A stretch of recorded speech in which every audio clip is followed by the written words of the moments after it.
अरे यारो, जिंदगी बोर हो रही है तो कमर कस लो, टाइम मशीन रेडी है।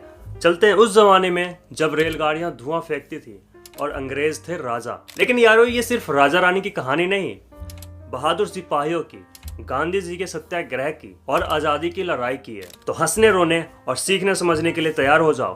तो चलो शुरू करते हैं ब्रिटिश राज का देसी ड्रामा।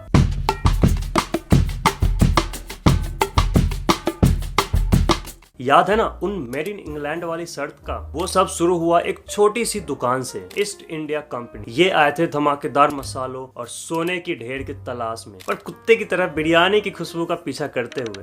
पर रोकता कौन? भारत तो उस जमाने का ट्रेड का बादशाह था। रेशम इतना नर्म कि गुलाब के पंखुड़ी लगे, हीरे चमकते जैसे बॉलीवुड के नायकों के आंखें। तो ब्रिटिश ने खोली दुकान। सोचते थे प्यार से करेंगे व्यापार, पर हे राम, उन्हें झटका लगना ही था। ये भारतीय रियासतें कोई फटे पुराने जूते नहीं थे। उनकी फौज चीली के पराठे से भी तेज थी और खजाना किसी राजा के सोने के पलंग से भी ज्यादा चमकता था।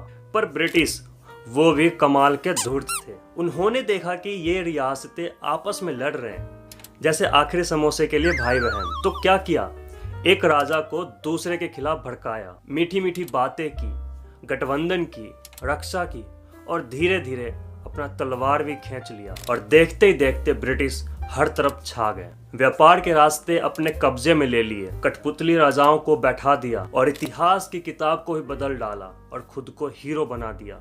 पर ये मत समझो कि सब बुरा ही हुआ। ब्रिटिश ने कुछ अच्छे काम भी किए। उन्होंने कुछ ऐसी गाड़ियां बनाई, हालांकि वो ज्यादातर उनके फायदे के लिए थी, और अंग्रेजी पढ़ाई। भले ही उन्होंने भारत की संस्कृति को बुरा भला कहा, पर सच छुपाए कैसे? राज का एक कड़वा पहलू भी तो है।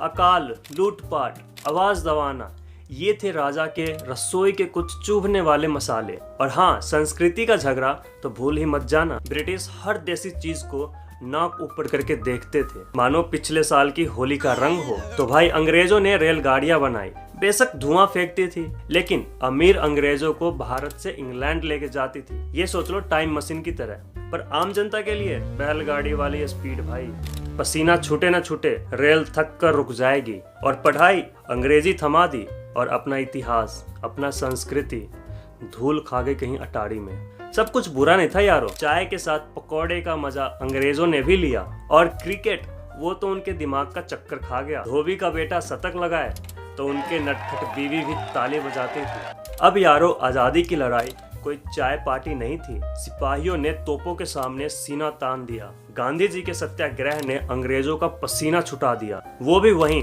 चुप बैठकर विरोध। इंग्लैंड से खादी बुनकर कपड़ा भेजते थे। अंग्रेजों के सूट की बिक्री गिर गई। और वह दिन आया 1947। अंग्रेजों का पैकअप हुआ, जहाज पकड़कर वापस चले गए। भारत आजाद हुआ, ढोल नगाड़े बज रहे, हर गली में खुशियां झूम रही। लेकिन रुक जाओ, कहानी खत्म नहीं हुआ। आजादी मिली, पर चुनौतियां तो ढेर सारी बाकी थी। नेहरू चाचा ने पंचवर्षीय प्लान बनाया। इंडिया को आगे बढ़ाने का इरादा था, पर उधर पाकिस्तान से तू मैं हुई। सरहद पर लड़ाइयां छिड़ी और कारगिल की पहाड़ों पर शेर दहाड़े। पर यारो, भारतीय हैं वो, किसी मुसीबत से घबराते नहीं। गरीबी से लड़ने के लिए ग्रीन रेवोल्यूशन आया।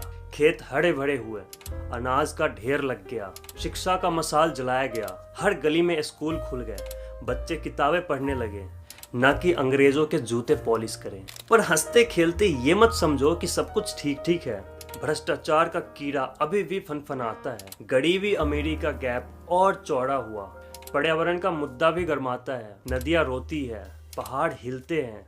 लेकिन यारो, भारत की कहानी अधूरी है। अभी बहुत कुछ लिखा जाना बाकी है। हम और 130 करोड़ सपने हर चुनौती का सामना करेंगे, हर समस्या का हल निकालेंगे। आखिर मसाला तो जरूरी है ना।